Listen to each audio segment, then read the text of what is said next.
আসসালামু আলাইকুম রহমতুল্লাহি ওবারাকাতুহু। আলহামদুলিল্লাহ নাহমাদুহু ওয়া নাস্তাঈনুহু ওয়া নাস্তাগফিরুহু ওয়া নু'মিনু বিহি ওয়া নাতাওয়াক্কালু আলাইহি ওয়া নাউযু বিল্লাহি মিন শুরুরি আনফুসিনা ওয়া মিন সাইয়্যাতি আমালিনা ওয়া মান ইয়াহদিহিল্লাহু ফালা হাদিয়া লাহু ونشهد أن لا إله إلا الله ونشهد أن محمدا عبده ورسوله أما بعد। প্রিয় সুধী, আজকে আপনাদের জন্য যেটা নিয়ে আসছি, হযরত উসমান গনি রাদিয়াল্লাহু তাআলা আনহু, তিনি 644 থেকে 656 খ্রিস্টাব্দ পর্যন্ত, 24 থেকে 36 হিজরি পর্যন্ত তিনি তিনার রাজত্ব পরিচালনা করেছিলেন, বা খোলাফায়ে রাশেদিনের ভিতরে খলিফা পদে গ্রহণ হয়ে খলিফা পদ সামলিয়েছিলেন বা বাদশাহী পদ সামলিয়েছিলেন। খলিফা হযরত উমর রাদিয়াল্লাহু তাআলা আনহুর মৃত্যু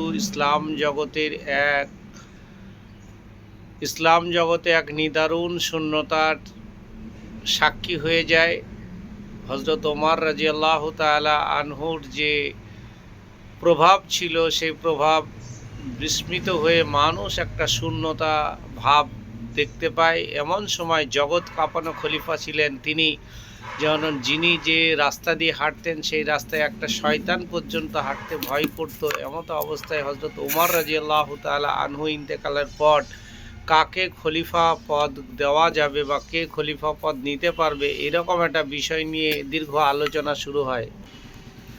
হযরত উমর রাদিয়াল্লাহু তাআলা আনহুর পর কাকে খলিফা নির্বাচন করা হবে, এই নিয়ে ওদের ভিতরে মেলা মতনৈক্য তৈরি হয়েছিল। এমতো অবস্থায় হযরত উসমান গনি রাদিয়াল্লাহু তাআলা আনহুকে তৃতীয় খলিফা রূপে মেনে নেওয়ার জন্য অনেকেই প্রস্তাব এনেছিলেন এবং সেই প্রস্তাব গ্রান্ট হয়ে গেল। তো হযরত উসমান গনি রাদিয়াল্লাহু তাআলা আনহু মক্কার বিখ্যাত কুরাইশ বংশের উমাইয়া গোত্রের 576 খ্রিস্টাব্দে জন্মগ্রহণ করেন। তার পূর্ব নাম ছিল আমর ও আবদুল্লাহ। তার পিতার নাম আফফান ও মাতার নাম ছিল ওয়াহিয়া। ইসলাম ধর্মের পূর্বে নবীজি হাশেমি গোত্রের সঙ্গে উমাইয়া গোত্রের প্রচণ্ড বিরোধ ছিল। এটা আমরা কোরআন হাদিস মোতাবেকে জানতে পারি। তো সেই বিরোধের পরও আল্লাহ তাবারক ওয়া তাআলা যাদের হিদায়ত দেবেন, সেটা কিভাবে হিদায়ত আল্লাহ তাবারক ওয়া তাআলা দেন সেটা আপনি আমি কখনোই কল্পনা করতে পারবো না। তো আল্লাহ তাবারক ওয়া তাআলা নিশ্চয়ই হিদায়ত দিয়েছিলেন। ইসলামের ধর্মের পূর্বে হতেই নবীজি হাশেমি গোত্রের সঙ্গে উমাইয়া গোত্রের সঙ্গে প্রচণ্ড বিরোধ ছিল। হযরত মুহাম্মদ সাল্লাল্লাহু আলাইহি ওয়াসাল্লাম এক নতুন ধর্ম প্রচার করেছেন। একদিন স্বপ্নে তিনি ধর্ম গ্রহণ করার আহ্বান পান এবং তার সঙ্গে সঙ্গে তিনি ইসলাম ধর্ম গ্রহণ করেন। কার কথা বলছি আপনি বুঝতে পারছেন, তৃতীয় খলিফা হযরত উসমান গনি রাদিয়াল্লাহু তাআলা আনহুর কথা বলছি। সেই সময় তার বয়স ছিল মাত্র 34 বছর।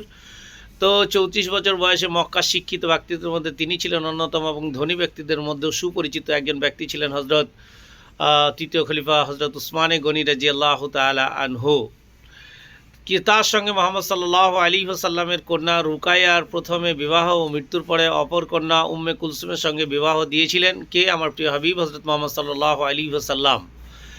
কিন্তু রুকায়া বিবাহের পর মৃত্যুর পর তার অপর কন্যার সঙ্গে যখন বিয়ে ছিলেন, তখন সেই কুলসুমের সঙ্গে বিবাহ হয়। হযরত মুহাম্মদ সাল্লাল্লাহু আলাইহি ওয়াসাল্লামের দুই কন্যার সঙ্গে বিবাহের কারণে জুন্নুর আইন বা দুই জাতির অধিকারী বলা হয়ে থাকে। হযরত উসমান গনি রাদিয়াল্লাহু তাআলা আনহুকে চারটিখানি ব্যাপার নয়, এই উপাধিটা পাওয়া চারটিখানি ব্যাপার নয়। প্রথম 20 জনের যে দল নবীজি সাল্লাল্লাহু আলাইহি ওয়াসাল্লামের নির্দেশে আবিসিনিয়া হিজরত করেন, উসমান সশস্ত্রীক সেই দলের নেতৃত্ব দেন। পরে মক্কায় ফিরে এসে ওই কারণে মদিনায় হিজরত করেন। তিনি বদর যুদ্ধ ছাড়াও সব যুদ্ধে অংশগ্রহণ করেন। ইসলামের স্বার্থে তিনি অকতর হাজার হাজার মুদ্রাও দান করেছেন, যেটা ইসলামে চিরকাল স্মরণীয় হয়ে রয়েছে।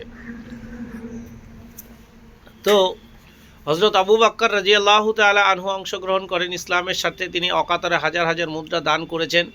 তো হযরত উসমান গনি রাদিয়াল্লাহু তাআলা আনহু চারটিখানি খলিফা ছিলেন না। দ্বিতীয় খলিফা হযরত উমর রাদিয়াল্লাহু তাআলা আনহুর ইন্তেকালের পরই তিনাকে যখন শূন্যতা ভাব দেখা দিচ্ছিল তখনই তার উপরে প্রস্তাব আসে এবং তিনি 644 থেকে 656 খ্রিস্টাব্দ পর্যন্ত নিজের হাতে শাসন ক্ষমতা কায়েম রেখেছিলেন এবং তিনার আমলে অনেক কিছু হয়েছিল। সেই বিষয় নিয়ে আবার আগামীতে আসবে ইনশাল্লাহ।